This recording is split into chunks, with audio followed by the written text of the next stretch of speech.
Hello class 12, welcome back to my channel. आज मैं आप लोगों को बीएसटी पढ़ाने वाली हूँ, तो चलिए वीडियो को स्टार्ट करते हैं। बीएसटी में आपको दो बुक पढ़ने हैं, पार्ट 1 और पार्ट 2। पार्ट 1 में आपके टोटल 8 चैप्टर्स हैं जो कि मैनेजमेंट और मैनेजमेंट के प्रिंसिपल्स और उसके फंक्शन के ऊपर बेस्ड ऑन है।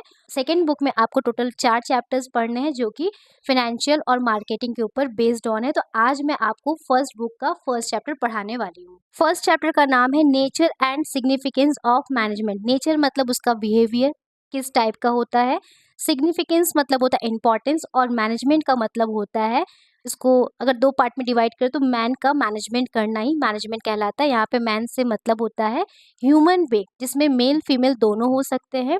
उनको हम किस तरीके से मैनेज करके हम उनसे अपना काम करवा सकते हैं, उसको मैनेजमेंट के अंदर पढ़ेंगे। तो उसको डिटेल में हम लोग समझते हैं। Successful organizations do not achieve their goals by chance, but by following a deliberate process called management। कोई भी ऐसा एक सक्सेसफुल बिजनेस का एग्जांपल ले लीजिए और देखिए कि उसको जो सक्सेस मिला है, क्या वो बाई चांस मिला है या उसको लकीली उसको सक्सेस मिल गया है। ये पॉसिबल नहीं है। वो कुछ ना कुछ ऐसा स्ट्रैटेजी फॉलो करता है, कुछ रूल्स रेगुलेशन बनाता है, कुछ तरीके से कुछ प्रोसेस करता है, देन उसको सक्सेस मिलता है। तो उसी को हम लोग बोलते हैं, उसी प्रोसेस को हम लोग मैनेजमेंट का नाम देते हैं। ठीक है। No organisation can successfully without management, as management is essential for every organisation. तो यहाँ पे बात क्या समझ में आ रहा है कि कोई भी ऑर्गेनाइजेशन बिना मैनेजमेंट के सक्सेसफुल नहीं हो सकता है, और जो मैनेजमेंट है वो हर एक ऑर्गेनाइजेशन का एसेंशियल पार्ट होता है, मतलब बेसिक बेस फाउंडेशन। जब तक मैनेजमेंट नहीं होगा वो बिजनेस अच्छे से रन नहीं कर पाएगा, क्योंकि कोई भी बिजनेसमैन अपने बिजनेस को छोटे पैमाने में नहीं करना चाहता, वो अपने बिजनेस को एक्सपेंड करना चाहेगा, लार्ज फॉर्म में ले जाना चाहेगा, तो उसको मैनेजमेंट यहाँ पे करना ही करना पड़ेगा। वेदर इट इज बिग और स्मॉल, प्रॉफिट और नॉन प्रॉफिट सर्विसेज, इंडस्ट्री और manufacturing unit, everywhere we required management. तो यहाँ पे देखिए लिखा हुआ है कि चाहे कोई भी फर्म बड़ा हो छोटा हो, प्रॉफिट अर्न करने वाला हो या एनजीओ हो जिसको नॉन प्रॉफिट ऑर्गेनाइजेशन के नाम से भी जानते हैं, इंडस्ट्री हो, मैन्युफैक्चरिंग यूनिट हो, हर जगह पे मैनेजमेंट का नीड होता ही होता है। Even a housewife need to manage her house. तो देखिए यहाँ पे एक हाउस वाइफ को भी मैनेजमेंट करना पड़ता है, अपने घर को मैनेज करने के लिए मैनेजमेंट करना पड़ता है। हम इवन आप एक छोटे बच्चे का भी एग्जांपल ले लीजिए ना, तो वो भी अपने लाइफ में मैनेजमेंट करता है कि उसको सुबह इतने टाइम में उसको पढ़ना है, फिर उसको खेलना है, फिर उसको उसको खाना खाना है, फिर मोबाइल यूज़ करना है, तो वो भी अपने लाइफ को कहीं ना कहीं मैनेज कर रहा है। तो मैनेजमेंट एक ऐसा पार्ट होता है हमारे लाइफ का जो कि हर कोई करता है अपने लेवल पे, चाहे वो हाउस वाइफ करे, चाहे कोई एक बच्चा करे, चाहे कोई बिजनेसमैन करे। तो ये मैनेजमेंट हमें बहुत ज़रूरी होता है। इवन आप भी जो लाइफ में कहीं ना कहीं मैनेज करते हैं, किस तरीके से किस काम को हम करें कि वो काम मेरा समय पे हो जाए और इसमें ज़्यादा टाइम का वेस्टेज भी ना हो, तो हम उस तरीके से मैनेजमेंट को करते हैं अपने लाइफ में भी। इन सिंपल वर्ड्स वी से management is getting the work done from others. तो हम लोग क्या जानते हैं कि मैनेजमेंट मतलब हम किस तरीके से दूसरे से काम को बहुत बखूबी से करवा सकते हैं। A person who has ability to get the work done from others is considered as a good manager. एक गुड मैनेजर वही होगा जो बहुत बखूबी तरीके से दूसरों से काम करवाएगा। क्लियर है। Manager take decisions as to who will do what, keeping in mind skills and competencies of the employees when they will do it, in mind the deadlines, what resource they will required। अब यहाँ पे देखिए managers क्या करता है, जब भी decision लेता है तो वो ये सोचता है अपने दिमाग में कि कौन इस काम को करेगा, और जो भी काम करेगा तो उसके लिए वो दिमाग में सबसे पहले वो स्किल रखता है कि इस काम को करने के लिए क्या स्किल चाहिए। कॉम्पिटेंस का मतलब होता है क्षमता, कि उसके पास ये काम करने का क्षमता होगा कि नहीं। तो ये डिसीजन लेने के लिए वो अपने दिमाग में इन सारे पॉइंट्स को रखता है कि जो भी एम्प्लॉय होगा इस काम को वो कर सकता है कि नहीं, और एक माइंड में डेडलाइन भी देना है कि इस काम को इतने दिन में कंप्लीट करना है। बात समझ में आ रहा है? अगर हम कोई को डेडलाइन नहीं देते, डेडलाइन का मतलब कि एक टारगेट दे देना, एक समय निर्धारित कर देना कि आपको इतने दिन में इस काम को कंप्लीट करना है। अगर हम किसी को डेडलाइन नहीं देंगे तो वो क्या करेगा, उस काम को बहुत स्लो प्रोसेस में एकदम खींचता चला जाएगा। तो डेडलाइन देना भी बहुत ज़रूरी है। इवन आपको भी अपने लाइफ में हर एक पॉइंट पे डेडलाइन देना चाहिए कि मुझे इतना आज कंप्लीट कर लेना ही है टॉपिक। ठीक है। Basic job of managers is to use based of physical, financial and human resources. देखिए एक मैनेजर को क्या क्या रिसोर्स चाहिए मैनेजमेंट करने के लिए। फिजिकल, फिजिकल मतलब लैंड हो गया, कैपिटल हो गया, मशीनरी हो गया। फाइनेंशियल, पैसा हो गया, और ह्यूमन रिसोर्स जो उसके अंडर में काम करेगा, लाइक एम्प्लॉयज, वर्कर्स, ये सारे लोग ह्यूमन रिसोर्स के अंदर आएंगे। तो बेसिकली उनको 3 रिसोर्स यहाँ पे चाहिए होता है। एग्जाम्पल के तौर पे हम लोग देख लेते हैं कि मैनेजमेंट टीम कौन से कंपनी का, लीडिंग कंपनी का कौन सा है। तो देखिए, the management team of HCL is headed by Shiv Nadar. Shiv Nadar जो वो HCL के मैनेजमेंट टीम है, हेड है उसके। Microsoft by Bill Gates, Wipro by Azim Premji, और गूगल बाय सुंदर पिचाई। वो तो एक इंट्रोडक्शन था। ये जो टॉपिक स्टार्ट होता है यहाँ से आपके बोर्ड्स के एग्जाम में आने के चांसेस रहते हैं। तो अगर हम बात करें कि मैनेजमेंट का क्या मॉडर्न टाइम में कुछ अलग कॉन्सेप्ट है, तो बिल्कुल हाँ, मैनेजमेंट का मॉडर्न टाइम में एक अलग कॉन्सेप्ट है जिसको हम लोग 3 पॉइंट में पढ़ेंगे: प्रोसेस, इफेक्टिवनेस और एफिशिएंसी। देखिए, मैनेजमेंट एक दिन में होने वाला या कुछ घंटे में या कुछ मिनट में होने वाला काम नहीं होता है, ये एक प्रोसेस होता है। ये एक के बाद हम लोग काम को करते हैं, तो उसको हम लोग प्रोसेस का कैटेगरी करते हैं। मतलब एक सीक्वेंस में कोई चीज़ होता है, स्टेप बाय स्टेप। प्रोसेस का मतलब क्या होता है? कोई भी काम को हम लोग स्टेप बाय स्टेप करते हैं, उसको प्रोसेस कहते हैं। तो management is a process of getting things done with the aim of achieving goals effectively and efficiently. ये 3 वर्ड है, इसी से इसको हम लोग मॉडर्न डेफिनेशन देते हैं: प्रोसेस, इफेक्टिवली और इफिशियंटली। तो प्रोसेस में हम लोग चेक कर लेते हैं। प्रोसेस रेफर्स टू सीरीज और sequence of step to be followed. Management is process because is perform series of functions to get the things done. This functions are planning, organizing, staffing, directing and controlling. तो देखिए, process का मतलब क्या होता है? कोई भी काम को स्टेप बाय स्टेप करना या एक सीक्वेंस में करना, उसको हम लोग प्रोसेस कहते हैं। तो मैनेजमेंट के भी 5 फंक्शंस होते हैं। ये 5 फंक्शंस को आप एकदम याद कर लीजिए। इसी 5 फंक्शंस पे आगे के चैप्टर्स भी आपको देखने को मिलेंगे। पहला, प्लानिंग। किसी भी काम को करने के लिए हम लोग प्लान करते हैं, किस तरीके से इस काम को करना है, किससे इस काम को करवाना है, इस काम को करने के लिए कितने लोग चाहिए, कितना पैसा चाहिए। तो ये होता है प्लानिंग का पार्ट। जैसे ही हम लोग प्लानिंग कर लेते, फिर हम ऑर्गेनाइजिंग करते, चीज़ों को ऑर्गेनाइज करने की कोशिश करते कि ये चीज़ कैसे कैसे हमारे पास आएगा, उसको ऑर्गेनाइज करते हैं। फिर थर्ड होता है स्टाफिंग। स्टाफिंग मतलब उस काम को करने के लिए क्या, किन लोगों को हम लोग रिक्रूट करेंगे, वो उसको स्टाफिंग कहते हैं। मतलब यहाँ पे रिक्रूटमेंट सिलेक्शन से पूरा रिलेटेड ये चैप्टर रहेगा। डायरेक्टिंग, उनको डायरेक्शन देना, किस तरीके से काम को करना, उनको बताना। कंट्रोलिंग का होता है उनको टारगेट देना और समय पे काम को कंप्लीट कराने के लिए उनको बार बार मोटिवेट करते रहना। तो ये सारे 5 फंक्शन होते हैं ना, ये कभी आगे पीछे नहीं होंगे, ये लाइन टू लाइन होंगे, जिसको हम लोग प्रोसेस कहते हैं। ठीक है, तो ये फंक्शन है मैनेजमेंट का, इसको याद कर लीजिएगा। ठीक है, सेकंड होता है इफेक्टिव। एक शॉर्टकट हम बता दे रहे हैं, इफेक्टिव में टी ये बीच में आता है, और टी से याद रखिएगा टाइम। मतलब आप कोई भी काम को करिए ना, वो ऑन टाइम होना चाहिए। ये ऐसा नहीं एक काम को हम 2 घंटे में कंप्लीट कर सकते हैं, तो उस 2 घंटे की वजह हम उसको 2 दिन 3 दिन टाल रहे हैं। तो ऐसा नहीं होना चाहिए। अगर ऐसा होगा तो वहाँ पे फिर मैनेजमेंट वर्क नहीं करेगा। तो इफेक्टिवनेस का मतलब होता है कि कोई भी काम को एकदम समय पे करवाना ही मैनेजमेंट का ये सेकंड पॉइंट होता है। Effectiveness is concern with doing the right task, completing activity and achieving goal on time. ठीक है, ये इफेक्टिव में पहले टी आ रहा है, तो उसको हम लोग टाइम से डिनोट करेंगे। तो ये समझ लीजिए, एकदम शॉर्टकट है कि इफेक्टिव मतलब कोई भी काम को समय पे करवाना, ऑन टाइम।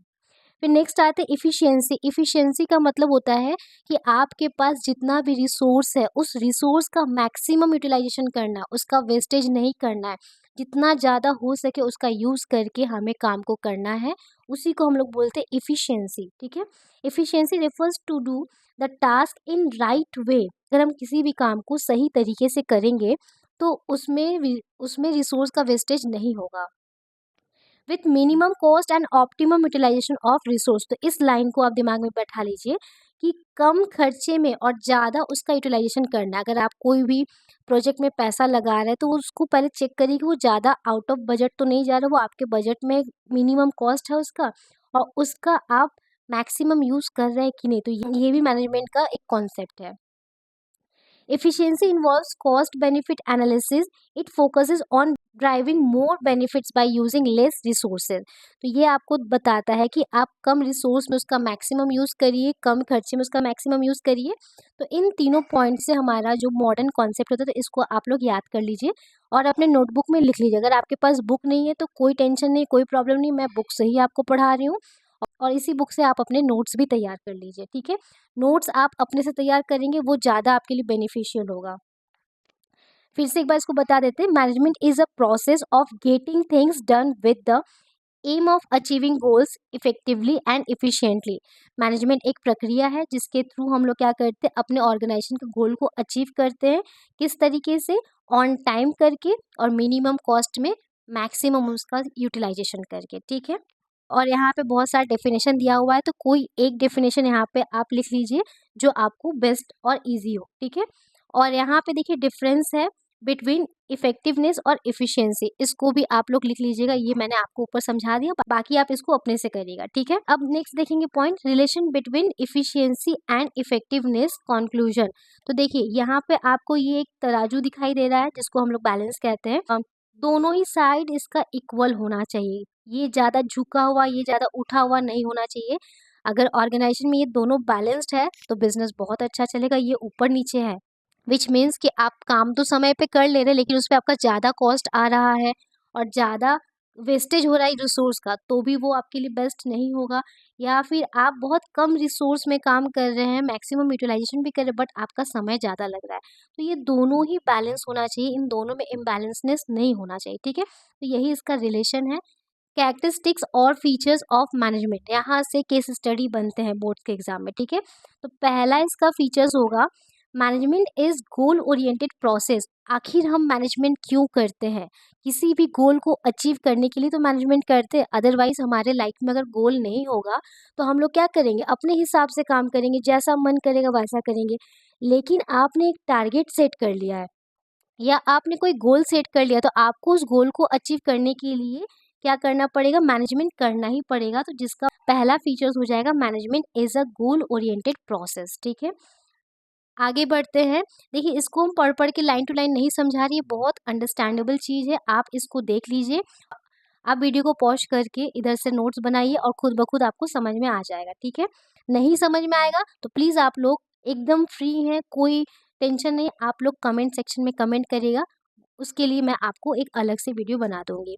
सेकंड पॉइंट है, मैनेजमेंट इज परवेसिव। परवेसिव मतलब होता है ऑल लेवल, हर जगह, सब जगह, ठीक है।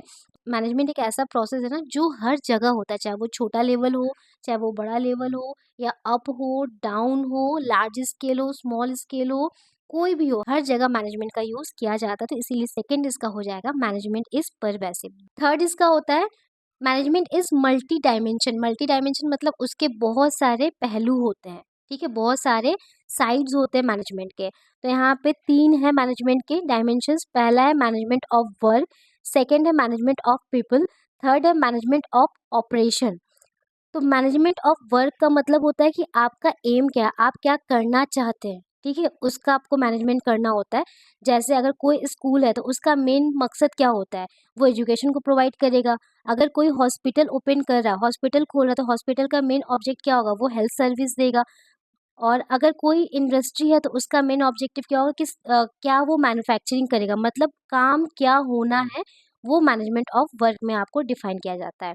मैनेजमेंट ऑफ पीपल मतलब लोगों का मैनेजमेंट करना, और लोग जो होते हैं ना वो रियल एसेट होते हैं बिजनेस के। जितना भी टेक्नोलॉजी क्यों ना आ जाए, न्यू न्यू टेक्नोलॉजी को आप यूज़ करके अपने बिजनेस को आगे बढ़ा सकते हैं, बट विदाउट पीपल आप सोच भी नहीं सकते हैं कि आपका बिजनेस बहुत अच्छे से चल सकेगा, क्योंकि उस टेक्नोलॉजी का यूज़ करने के लिए भी हमको ह्यूमन की ही नीड पड़ती है। तो यहाँ पे हम लोग क्या करते हैं, ह्यूमन या पीपल का मैनेजमेंट करते हैं।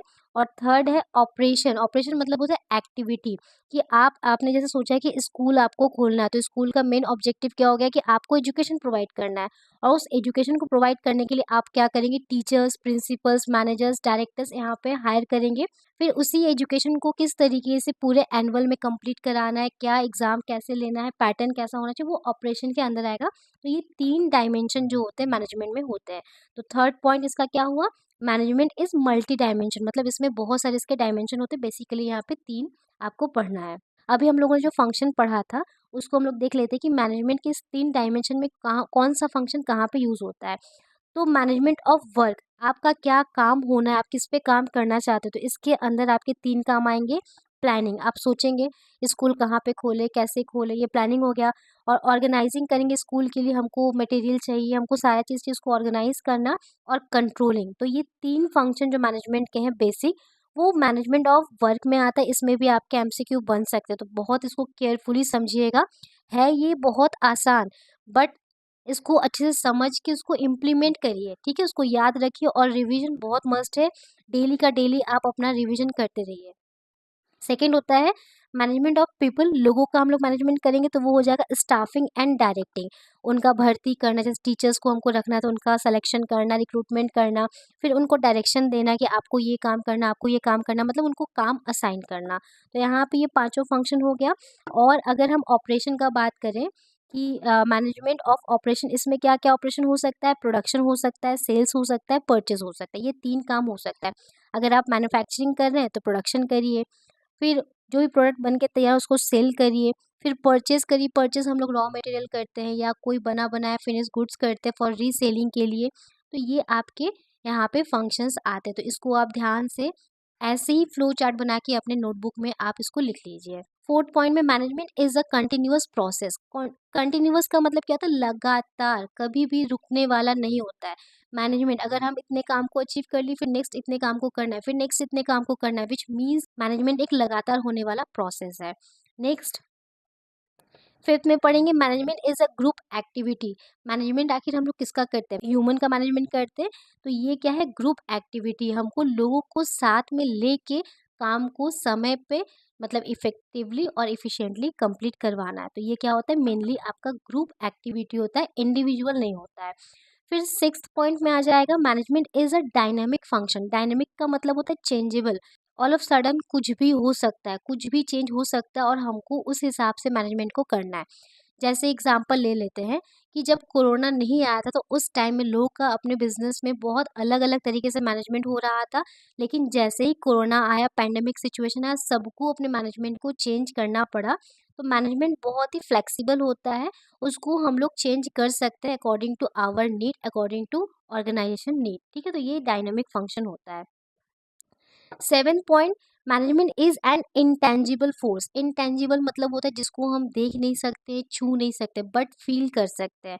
तो मैनेजमेंट भी ऐसा ही है। मैनेजमेंट को कोई देख नहीं सकता है, बट मैनेजमेंट हो रहा है तो काम हो पा रहा है, ये हम फील कर सकते हैं। तो मैनेजमेंट क्या होता है, एक तरीके से इंटेंजिबल फोर्स होता है।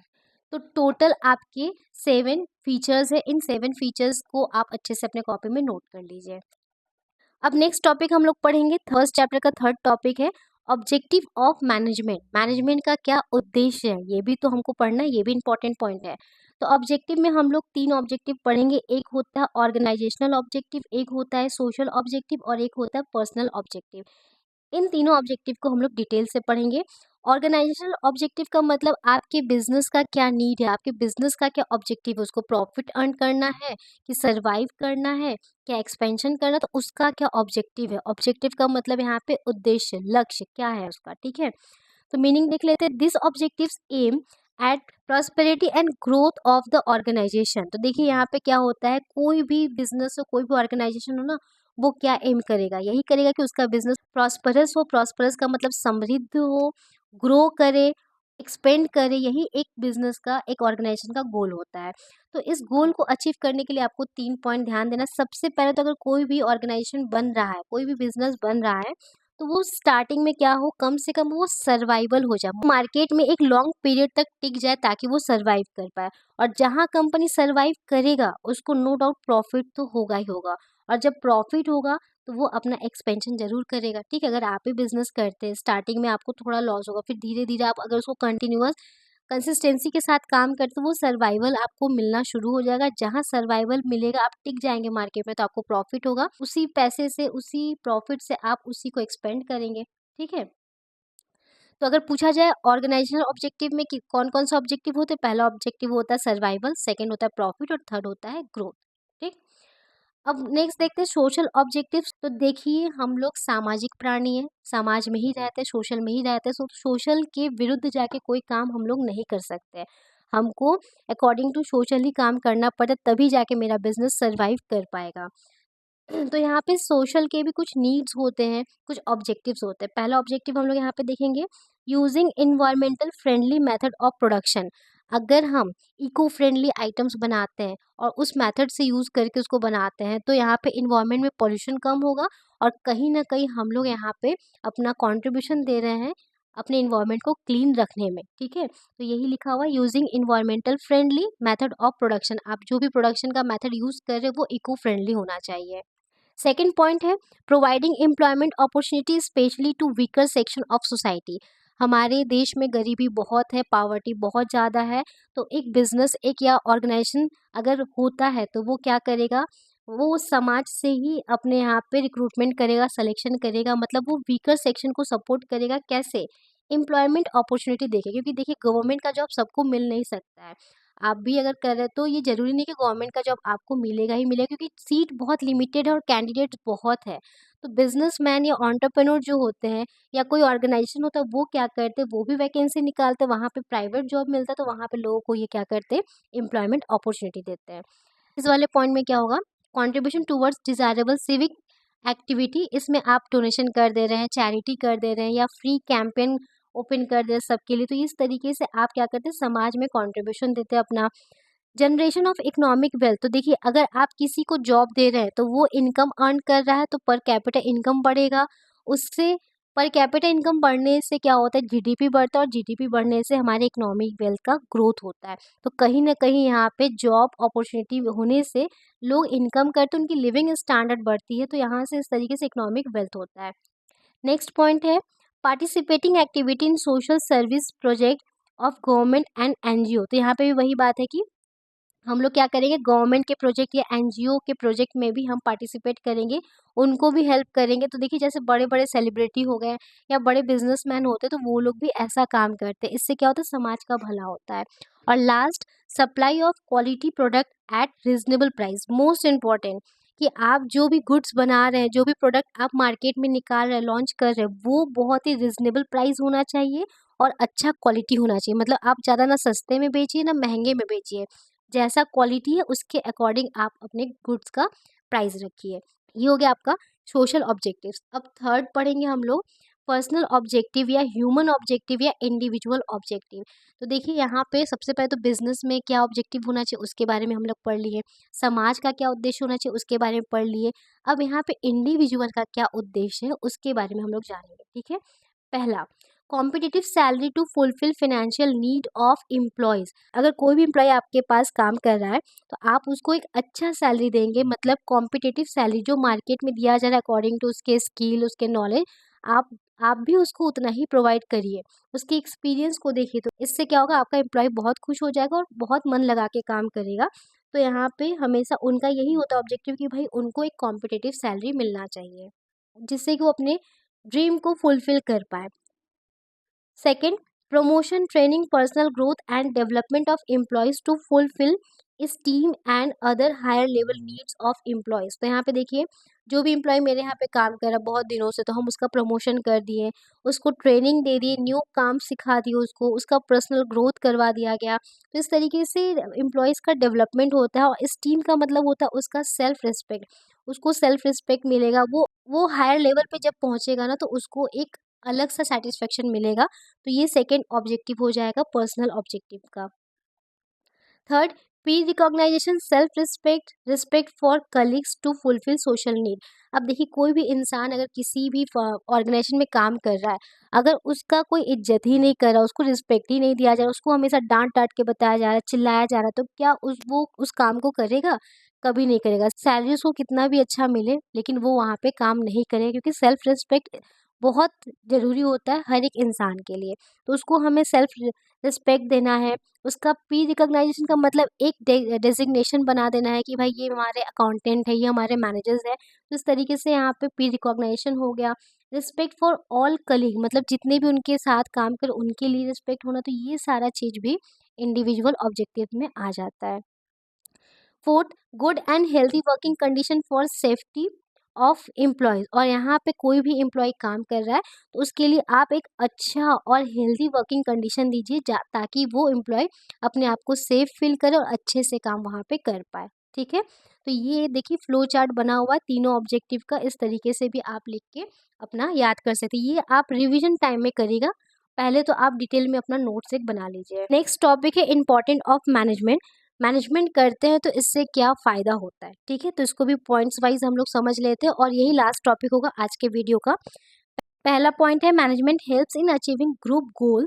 तो ये क्या करता है, मैनेजमेंट होगा तो हम ग्रुप के गोल को अचीव कर सकते हैं। विदाउट मैनेजमेंट मेरा काम बिखरा बिखरा सा हो जाएगा, हम गोल को अचीव नहीं कर पाएंगे।